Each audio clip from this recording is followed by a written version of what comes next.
Detsembri hommikul kell 9:30 hakkas tuntud suunamudija tähelepanu teele oma kodudiivani scrollima ning pole siiani 6 aega. Lähedased rääkisid viimati Teelega eelnenud õhtul, kui külastati koos Annelinna vanaisa. Teele käitumine olevat olnud normaalne, kuid õde Teeta oli märganud, et tõe sõrmed olid rakkus, mis on teada-tuntud ülescrollimise sümptoom. Ka oli tunda Teele kõnes selget meemimurrakut, mis on viimastel kuudel epideemiliselt noorte sees levinud. Ja nüüd otsepilti. Sotsiaalmeedia savannis jäävad ellu vaid tugevamad. Siin elab 100 miljoneid isendeid. Rasketes tingimustes võitleb iga isend laikide eest, sest see on siin. Ida-Euroopa suurimatel Facebooki väljadel peamiseks toiduallikaks. Seal ongi tähelepanu Teele. Energia kokkuhoidmiseks on ainus liikuv jäse scrolliv sõrm ning sellega ideaalses sünkroonis tema pupillid. Kuigi ta on pealtnäha lodevas asendis, on Teele pidevalt valvel, et tõrjuda eemale näljaseid heitereid, kes himustavad tema ainsaid järeltulijaid.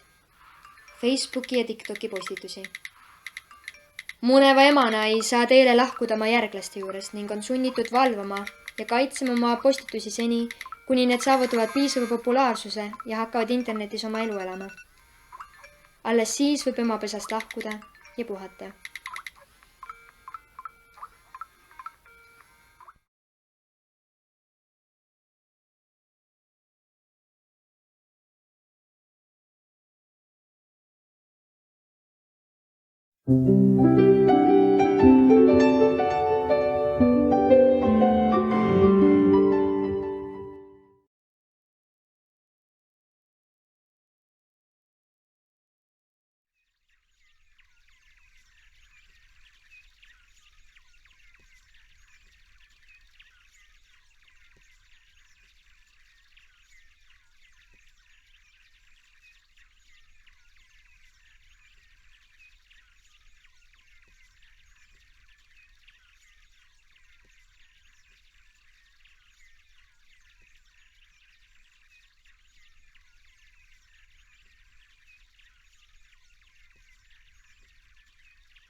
Tšauki, ma olen Keter, ma olen 14-aastane ja mu hobiks on meigi tegemine. Ma teen seda endale iga päev. Ma vahepeal õpetan ka teistele seda tegemist, teen videosid, aga videosid ei postitada, kuna ma teen seda lihtsalt hobi korras. Mul on parim sõbranna Meribel, kellega kui me koos oleme, on meil alati väga lõpus koos olla, aga kahjuks seda koos veedetud aega väga palju ei ole, kuna ta on peamiselt oma kuti Frediga.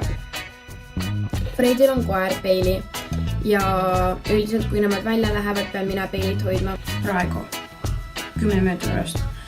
Okei, ja ma hakkan tulema. Tšau. Ja mul ei ole ei Fredi ega Peili vastu mitte midagi.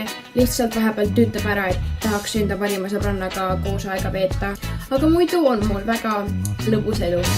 See on Jessica. Ta on tavaline 14-aastane tüdruk, kelle unistuseks on saada maailmakuulsaks artistiks nagu Ariana Grande. 6-aastaselt proovis ta muusikakooli sisse saada, kuid see ei õnnestunud.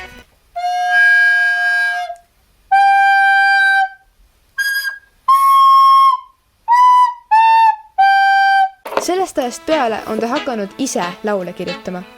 Kokku on Jessica kirjutanud 40 laulu ehk 5 albumit.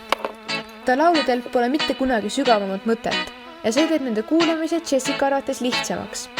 Näiteks praegu on käsil 6. albumi esimene laul, kus Jessica räägib vastasmaja aknaraamist. Kõik laulud laeb ta üles SoundCloudi, kus tal on juba üle 70 jälgija. Meribel, ta on 16-aastane. Tal on vanaisa Aleksander, kes talle väga ei meeldi, sest ta küsib liiga palju küsimusi. Lisaks haiseb ta kogu aeg kala järele. Meribel vihkab kala, aga muidu meeldib talle küpsetada küll. Tema poiss Fred aga, kes on muide väga tore ja Meribeli lemmiknime üldse, pole küpsetamises nii hea. Ükskord tekitas Fred peaaegu tulekahju ja Julia ülevalt korruselt sai väga pahaseks. Tuleb välja, et Meribelile ei meeldi väga paljud inimesed.